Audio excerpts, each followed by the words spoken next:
Hey guys, Blitzen and I wanted to go over a few things with my John Deere 318 and talk about the things I've done to it.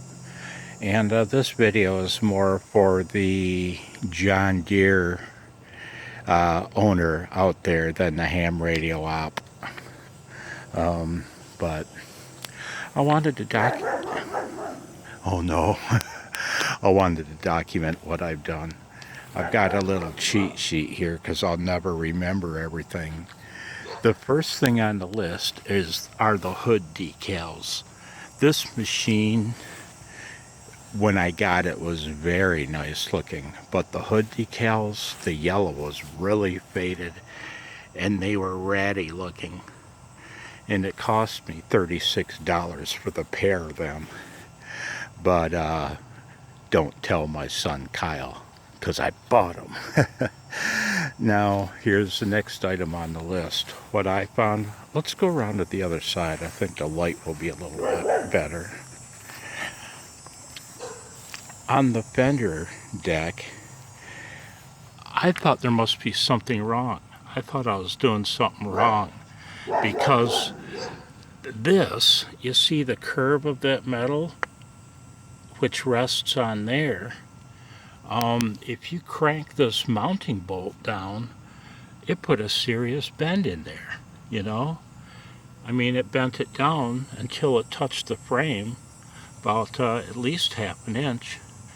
So what I did was I stacked up 3 washers underneath, over top each other.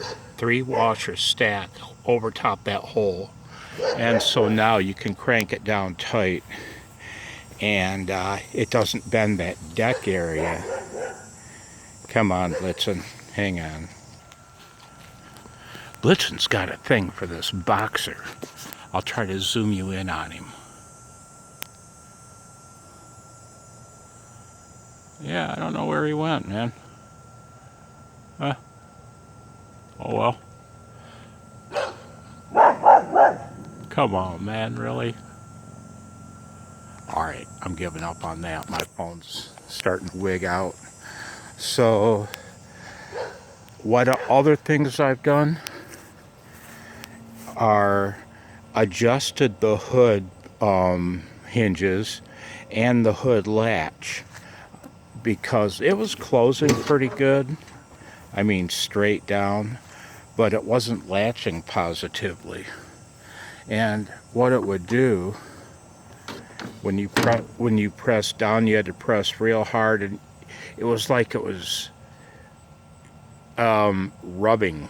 It was rubbing, but it was almost working, but it didn't. Boy, is that hard to describe what I'm saying. You know what I mean, man. It didn't go down far enough to where it went click.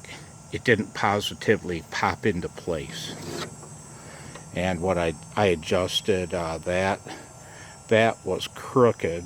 I straightened that, and I had to put again a little bit of a spacer under there, and now it closes positively like it should. There was a tiny crack starting to form, and what I did was I bridged it with a small screw and molded epoxy glue over the screw to bridge that crack, and it's very strong now. What else? Lube the cables. Replaced both battery terminals. When I bought this, he thought the battery was bad. It's a 3-year-old battery, but it was in fact the terminal, and I just replaced them both because one was bad and the other didn't look very good. What else? Let's see. I greased all the grease zerks, obviously.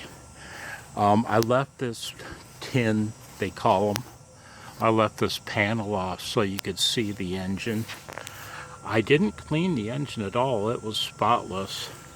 But what I did do was hit it with some black satin paint, just here and there, just like I did all underneath this thing. When I had the fender deck off, I pressure washed it, everything. I got it nice and clean, and I hit the whole thing under there with black satin. Okay, what my goal here is not to restore this machine, but it's to place it into a state of suspended decay, right? That's what I do with my electronic restorations. I'm going to grab my list, and another thing I did, I cleaned the headlight switch and lubricated it. I used white gas, naphtha, to clean it. I'm a retired electronic engineer, and believe it or not, naphtha makes an excellent contact cleaner. When it was mushy going in and out, and it was intermittent. You'd wiggle it and the lights would dim, the tail lights and headlight. Now it acts with a positive detent and click. Okay, let's see, one moment. By the way, this machine has 1,241 hours on it. That had 1,234 on it when I bought it. Okay, one thing I did, I tried to clean the headlight lens. It was real milky, and I got it a lot better than it was. I'm going to pause you. But it's nothing like a new one. New ones are perfectly clear. You might see I've installed an LED headlight in it, because when I bought the machine, the previous owner removed the two type 1156 sockets, or 1157, whatever they are, and didn't have the wiring harness. So what I'm going to do, I'm going to reinstall the two sockets and make a new wiring harness, and I'm going to install super high intensity LED bulbs where the incandescent ones used to go. And so let's see here, I got to keep looking at the list. The grill was fairly well dented. 3 or 4 of those posts were dented pretty good, so I got it pretty straight. It looks respectable. The badge, the John Deere badge, is gone, sadly, and I don't know how I feel about that, paying $35 for that badge. What else? I removed the seat spring. Why? Because that seat used to tip forward because of that spring. And the reason the spring's there, of course, or was there, was so that the seat didn't press down on the switch until you sit on it. Well, I wanted to disable that anyway. I was gonna make a jumper wire for it, but then I realized there's no need. It's always pressed now. And yeah, so I replaced the fluid, the hydraulic fluid sight tube right there with Tygon tubing, just the bottom part right there, up to there. Replace that with Tygon tubing. I needed wheel weights because I'm looking for a 4-way hydraulic plow blade for this. That's why I bought this. And wheel weights are darn expensive. I had a whole bunch of old bricks laying around. I had an already opened partial bag of concrete. So I put a garbage bag in a milk crate, stuffed it with bricks and filled it up, topped it off with concrete. 90-pound weight, man. Just spin those 2 nuts on there, finger tight, pull the lever back, and up she goes, man. Not quite as heavy as 2 wheel weights, but it's hanging off the back by 2.5 feet. So that gives it a bit of leverage. What else on my shit list? I replaced the grips the foot grips on each side. I just bought a roll of skateboard grip tape from Amazon. Let's see, okay. The brake pedals wouldn't return properly unless they were locked together. When they're locked together, it's doubling up the return spring tension.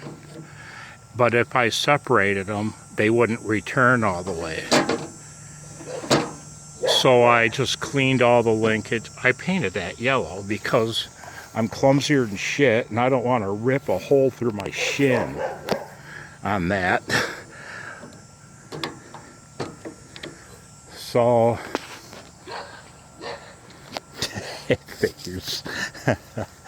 I cleaned the hell out of this thing. Pressure washed it, cleaned it. I removed the foam, the crumbling foam, firewall material, because this thing's days of working hard in the fields are over. This thing, man, that helps insulate the hot part from the cooler part. And if you guys aren't aware, the airflow on these John Deeres is up through the bottom. There's a belly plate that's got 1 billion holes in it, like this. It's like this, bolted to the bottom.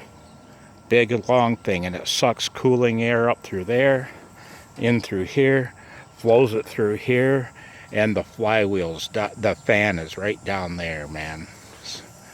And on these John Deeres, it blows the hot air out the grill, out the front.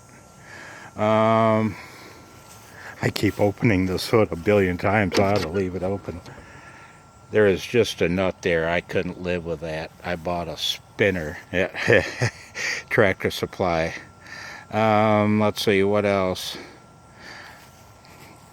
The front 4 hydraulic ports were rusty, man. But I took a wire brush to them and they cleaned up shiny again. And I decided rather than having them get rusty again, I just shoot them with that same black paint. I'm gonna pause you, look at my list. Pause you, look at my list. Okay guys, I put that side tin back on. Oh man, isn't she pretty? Another thing I did when I had the fender deck off, I pulled the gas tank.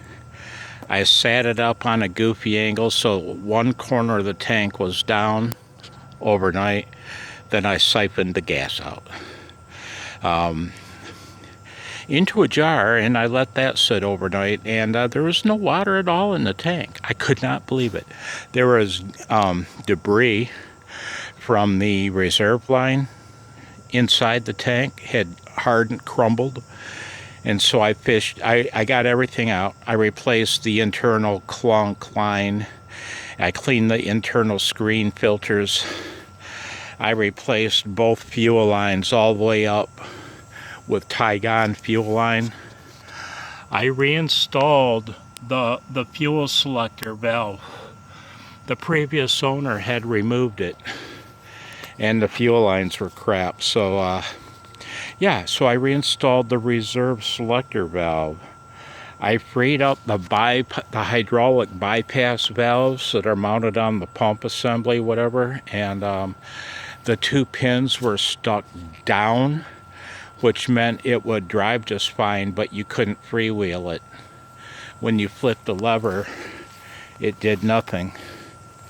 And another thing I did, I don't know if I'll be able to film this or not, but that lever right there, there was no way for it just flopped around. So I drilled 2 holes. The top one is the normal operate position. You flip it down and stick it in the bottom hole for freewheeling. And it's spring loaded so it stays. Another thing I did, in neutral it crept, but not very much, just barely. On grass it wouldn't creep. On concrete it would, very slowly. So I adjusted the swash plate. There's 3 bolts, one in the middle and 2 on the sides. You loosen the side ones. You loosen all 3. The plate rotates around the middle one.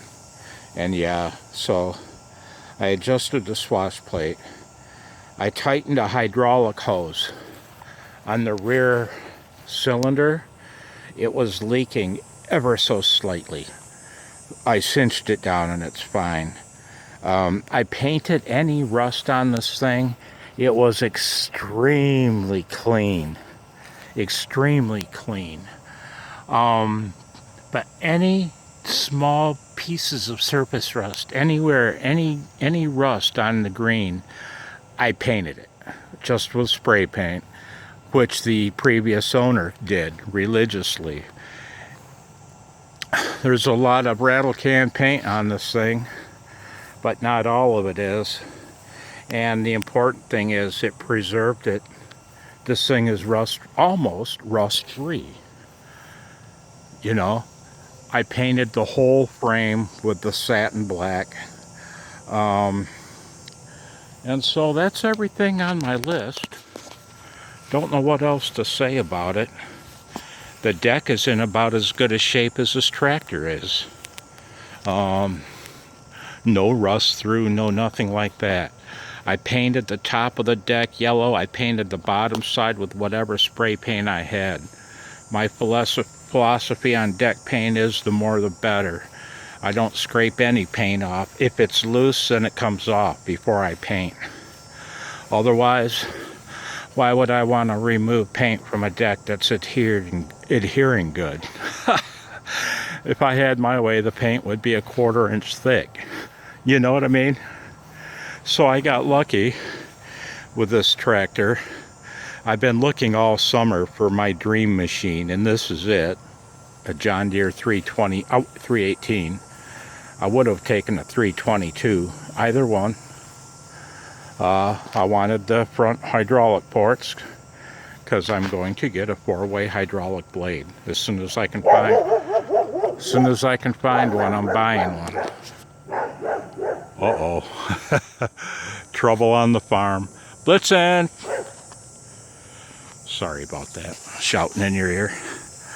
Well, any John Deere owners, hopefully you enjoyed a quick look at my 318 and hearing what I did to it. I was going to park you on a tripod and start it up so you could see how much smoke this thing blows. I guess I can do that. I don't need to park you on a tripod. I'll just reach over. My dog goes nuts.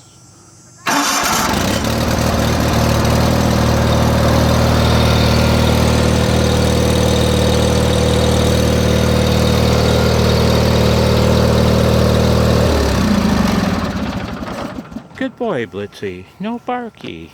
No barky. I spoke too soon. Anyway, man. When it's in the garage, you can see a little bit of black.